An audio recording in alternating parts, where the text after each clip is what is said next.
एक बड़े शहर के एक छोटे से मोहल्ले में राजेश नाम का एक सीधा साधा आदमी अपनी पत्नी पूजा के साथ रहता था। राजेश एक फैक्ट्री में काम करता था और दिन रात मेहनत करके घर चलाता था। लेकिन उसकी पत्नी पूजा का स्वभाव बहुत अलग था। पूजा को अपने पति से ज्यादा अपने बॉयफ्रेंड अमित से प्यार था। हैरानी की बात तो ये थी कि अमित अक्सर उनके घर आता जाता था और राजेश सब कुछ देखते हुए भी चुप रहता था। राजेश, आज अमित घर आएगा, तुम बाहर ही रहना। लेकिन पूजा, ये ठीक नहीं है। मैंने जो कहा है वही होगा।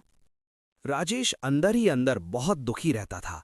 उसे गुस्सा भी आता था, लेकिन वो मजबूर था, क्योंकि पूजा बार बार उसे धमकी देती थी कि अगर उसने कुछ कहा तो वो उस पर झूठा केस कर देगी। एक दिन अमित फिर से घर आया। पूजा उसके साथ हंस हंस कर बातें कर रही थी। राजेश एक कोने में बैठा सब देख रहा था। पूजा, तुम्हारा पति तो बिल्कुल बेवकूफ है। सब देखता है फिर भी कुछ नहीं बोलता। अरे वो क्या करेगा, उसमें हिम्मत ही नहीं है।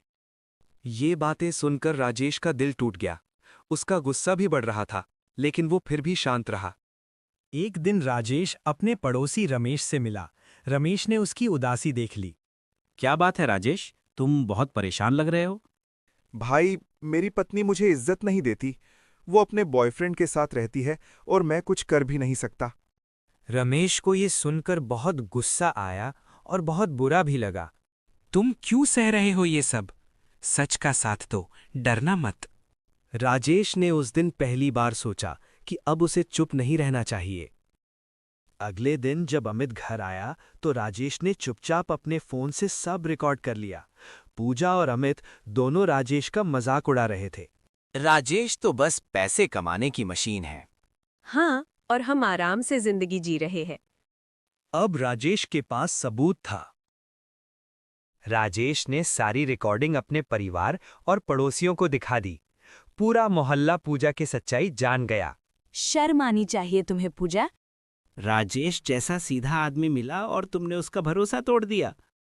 अब पूजा और अमित दोनों की सच्चाई सबके सामने आ चुकी थी। राजेश ने आखिरकार हिम्मत दिखाई और अपनी जिंदगी का बड़ा फैसला लिया। अब बहुत हो गया पूजा, मैं अब तुम्हारे साथ नहीं रह सकता। राजेश ने नई शुरुआत की। उसने समझ लिया कि सम्मान और सच्चाई के साथ जीना ही असली खुशी है। किसी भी रिश्ते की नींव भरोसे और सम्मान पर होती है।